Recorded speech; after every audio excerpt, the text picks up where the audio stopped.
அனைவருக்கும் வணக்கம். இந்த பதிவில் 2024ஆம் ஆண்டு ரொம்ப சிறப்பாக இருப்பதற்காகவும் மகிழ்ச்சியுடன் வாழ்வதற்காகவும் செல்வ செழிப்புடன் இருப்பதற்காக இந்த 5 விஷயங்களை கடைபிடித்து பாருங்கள். நிச்சயமாக உங்கள் வாழ்க்கை செல்வ செழிப்புடன் மகிழ்ச்சியாக இருக்கும். ஏன்னா இந்த 5 விஷயங்கள் ரொம்ப முக்கியமானது. என்ன அப்படின்னா, முதல்ல நம்ம அதிகாலை சீக்கிரமாக எழுந்து பழகணும். ஏன்னா அதிகாலை யாரெல்லாம் சீக்கிரமாக எழும்புகிறாங்களோ அவங்க தான் வெற்றியாளர்களாக நிச்சயமாக மாற முடியும். அதிகாலை எழுந்து பழகுனீங்க. இந்த 2024ஆம் ஆண்டு முதல் நாள் இருந்து எழுந்திருக்க வேண்டும் அப்படிங்கிறத நீங்கள் வைராக்கியமாக உங்கள் மனசில் கொண்டு வந்தீங்க அப்படின்னா நிச்சயமாக அதை எழுந்திருக்க முடியும். எழுந்திரிச்சு நீங்கள் யோகா பண்ணலாம், எக்ஸசைஸ் பண்ணலாம், இல்லைன்னா நீங்கள் சுவாமிக்கு பூஜை பண்ணலாம். ஏன்னா அந்த அதிகாலையிலலாம் பிரம்ம முகூர்த்த வழிபாடு நமக்கு பல வெற்றிகளை கொடுக்கின்றது. அதனால் நீங்கள் அந்த நேரத்தை பயன்படுத்தி கொள்ளலாம். அல்லது நீங்கள் ஏதாவது படிக்கிற பிள்ளைங்களாக இருந்தீங்கன்னா படிக்கலாம். இந்த மாதிரி நீங்கள் பயன்படுத்தி கொள்ளலாம். இந்த 4 to 6 அட்லீஸ்ட் 4 மணிக்கு எழுந்திரிக்க முடியல அப்படின்னா கூட 5 மணிக்கு எழுந்தாலே போதும். நீங்கள் முதல் நாள் எழுந்திரிச்சு, அதாவது 2024ஆம் ஆண்டு நான் இந்த வருடம் முழுவதும் சீக்கிரமாக நான் எழும்புவேன் அப்படிங்கிறத நீங்கள் ரிசொல்யூஷனாக எடுத்துக்கோங்க. இரண்டாவதாக என்ன எடுக்க வேண்டும் அப்படின்னா, நம்ம செய்கிறது கொஞ்சம் கோபங்கள் குறைக்கணும் அப்படிங்கிறத நீங்கள் மனசில் கொண்டு வரணும். நிதானமாக இருக்க வேண்டும் அப்படிங்கிறத நீங்கள் கொண்டு வரணும். நிதானமாக நீங்கள் இருக்க ஆரம்பித்தாலே கோபங்கள் குறையும். மற்றவர்களிடம் அனாவசியமாக பேசுறது தவிர்க்க வேண்டும் அப்படிங்கிறத நீங்கள் எடுத்துக்கணும். அதற்கப்புறம் அடுத்தவங்ககிட்ட உங்களுடைய பர்சனல் விஷயத்தை ஷேர் பண்ணக்கூடாது அப்படிங்கிற வைராக்கியத்தை நீங்கள் கொண்டு வரணும். ஏன்னா அதுதான் பார்த்தீங்கன்னா உங்களுக்கு பிரச்சனையை கொடுக்கறது. நிறைய பேர்த்துட்டு நீங்கள் பர்சனலில் ஓப்பனாக சொல்லிடுவீங்க. அதுவே உங்களுக்கு கொஞ்சம் நாள் கழித்து பிரச்சனையாக கொடுக்கும். அந்த மாதிரி செய்யாதீங்க. பக்கத்தில் அன்பாக பழகுறாங்க, செய்கிறாங்க அப்படின்னா சொல்ல வேண்டிய விஷயத்த நீங்கள் சொல்லலாம் தாராளமாக. எல்லாத்தையும் சொல்லணும் அப்படிங்கிறது அவசியம் கிடையாது. எப்போதுமே இந்த அடுத்தவங்கக்கிட்ட பேசுகிற போதோ அது பக்கத்து வீட்டில் கொஞ்சம் நம்ம பழகும்போது மிகவும் கவனமாக இருக்க வேண்டும். இந்த ஆண்டில் அதையும் நீங்கள் ரிசொல்யூஷனாக எடுத்துக்கோங்க. ஏன்னா நிச்சயமாக முடியும். முதல்ல நமக்கு எல்லாமே ஷேர் பண்ணி பழகிட்டீங்க அப்படின்னா உங்களால் சொல்லாமல் இருக்க முடியலன்னு கொஞ்சம் கொஞ்சமாக சொல்லாமல் இருந்து பழகுங்க. நிச்சயமாக சொல்ல மாட்டீங்க. அதுக்கப்புறம் உங்களுக்கு தோண ஆரம்பிச்சிடும் இந்த விஷயத்த சொல்லக்கூடாது அப்படிங்கிறது உங்களுக்கே முடிவெடுக்க தெரியும். அதனால் பார்த்து கவனமாக நம்ம மற்றவர்களிடம் பார்த்து பேச வேண்டும். அடுத்தவர்களை பற்றி புரணி பேசாதீங்க.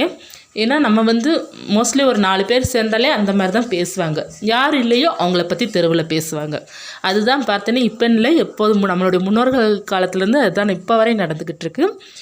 நம்ம ஃப்ரெண்ட்ஸ் சர்க்கிளில் இருந்தாலும் சரி, யார் பேசலையோ அவங்கள பற்றி பேசுகிறது. இந்த மாதிரி தான் எல்லாருமே காமனாக எல்லாருமே அப்படி தான் பேசுவாங்க. அந்த மாதிரி பேசக்கூடாது அப்படிங்கிறத நீங்கள் முடிவு எடுக்க வேண்டும் இந்த வருடத்தில். ஏன்னா இதுதான் நமக்கு பல வெற்றியை நமக்கு கொடுக்கும். அந்த மாதிரி புரணி கதையை பேசாமல், மற்றவர்களை பற்றி நம்ம பேசாமல் நம்மளுடைய டயத்தை வேஸ்ட்டு பண்ணக்கூடாது. மூணாவதாக நமக்கு டயத்தை கரெக்டாக மேனேஜ் பண்ணணும். டைம் நமக்கு ரொம்ப முக்கியம். சரியான முறையில் நம்ம டயத்தை கையாளணும் அப்படின்னா நம்ம நிச்சயமாக வெற்றியாளராக மாற முடியும். நம்ம தேவையில்லாமல் ஃபோனில் டிவி, சீரியலோ மற்றபடி தேவையில்லாத பார்க்குறத தவிர்த்தாலே நமக்கு டைம் நிறைய சேவ் ஆகும். அதை வச்சு நமக்கு என்ன தேவையோ அதை நம்ம செய்து கொள்ளலாம். 4வதாக ரொம்ப முக்கியம், வீட்டில் நீங்கள் இருக்கிறீங்க அப்படின்னா வேலைக்கு போக ட்ரை பண்ணணும். அல்லது நம்ம வீட்டில் இருந்தபடியேவும் ஏதாவது ஒரு வேலைக்கு நம்ம இப்போ நிறைய ஆன்லைன் ஜாப் இருக்குது. ஆனால் அதில் ரொம்ப கவனமாக நம்ம இருக்கணும். யூடியூப் கூட இருக்குது. நம்ம ஏதாவது ஒரு பிஸ்னஸ் பண்ணி சம்பாதிக்கலாம். நிறைய பிஸ்னஸ்கள்லாம் இப்போ இருக்குது. இல்லைன்னா பக்கத்துலேயே நம்ம வீட்டு பக்கத்துலேயே ஏதாவது கடை, சின்ன கடை இருந்தால் கூட பரவாயில்ல, நம்ம அதுக்கு வேலைக்கு போகணும் அப்படிங்கிறத உங்கள் மனசில் கொண்டு வந்தீங்க அப்படின்னா நிச்சயமாக வேலைக்கு போய் சம்பாதிக்க முடியும். அடுத்ததாக நம்ம என்னவா சம்பாதிச்சாலும் இந்த 5வது ரொம்ப முக்கியம், சம்பாதிக்கிற பணத்தை சேர்த்து வைக்கணும். இந்த சேமிப்பு பழக்கம் தான் நமக்கு பார்த்திங்கன்னா நல்ல ஒரு விதமான பழக்கம். அதாவது சிறுதுளி பெருவெள்ளம் அப்படிங்கிறத கேள்விப்பட்டிருப்பீங்க. நம்ம சிறுக சிறுக சேமித்து வைக்கிறது, அந்த பணம் நமக்கு ஏதாவது ஒரு நாள் நமக்கு கட்டாயமாக பயனுள்ளதாக இருக்கும். ஆனால் சேமித்து வைக்கிற பழக்கத்தை கொண்டு வாங்க.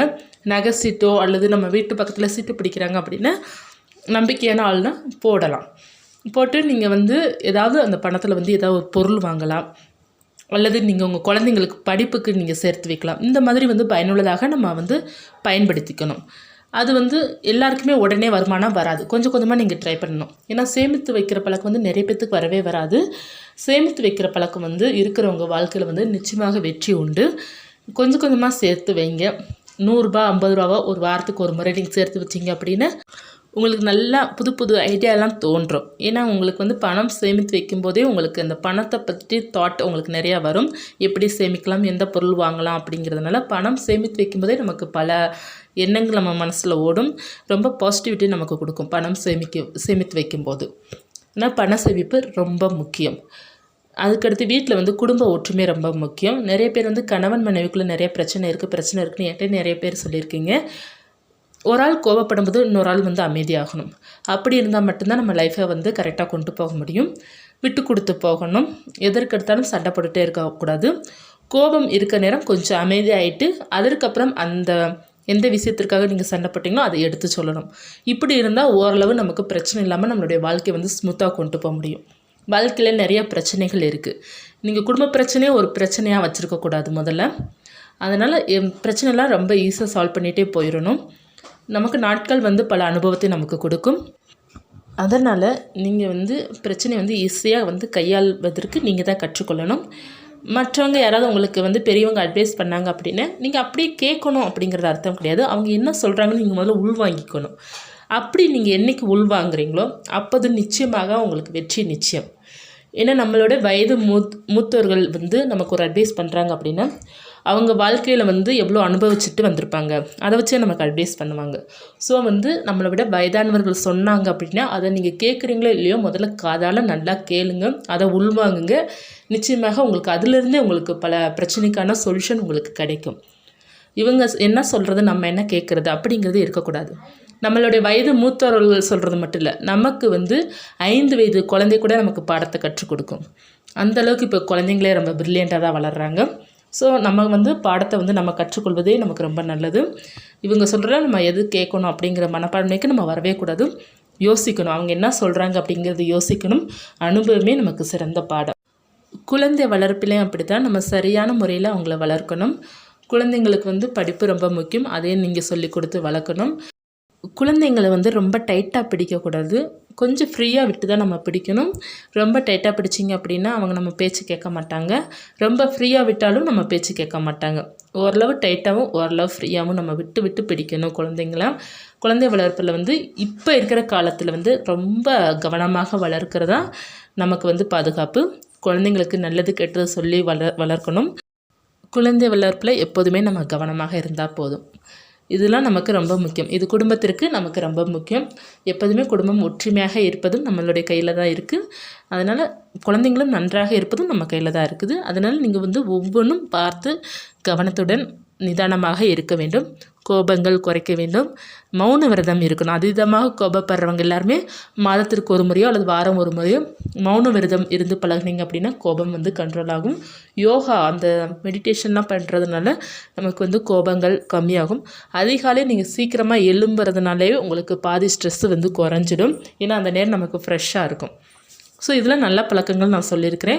இதில் எத்தனை பேருக்கு கடைப்பிடிக்க முடியுமோ நிச்சயமாக கடைப்பிடிங்கள். உங்களால் என்ன முடியுதோ அதை முதல்ல கடைப்பிடிங்கள். அப்புறம் அடுத்தடுத்து போகலாம். எல்லாமே ஒரே மாதிரி நம்ம செய்யணும் அப்படிங்கிறதும் எல்லாராலையும் முடியாது. முதல்ல வந்து புரிஞ்சுக்கோங்க, அப்புறம் ட்ரை பண்ணுங்கள். எல்லாமே நமக்கு பிடித்த மாதிரி தான் எல்லாமே அமையும். நம் வாழ்க்கை நம் கையில் தான் இருக்குது. நம்மளுடைய சந்தோஷமும் நம் கையில் தான் இருக்குது. மகிழ்ச்சியும் நம் கையில் தான் இருக்குது. முடிந்த அளவுக்கு இதை ட்ரை பண்ணி பாருங்கள். நிச்சயமாக உங்கள் வாழ்க்கை வெற்றியாகும். இந்த பதிவு உங்களுக்கு உபயோகமாக இருந்துச்சுன்னா லைக் பண்ணுங்கள்.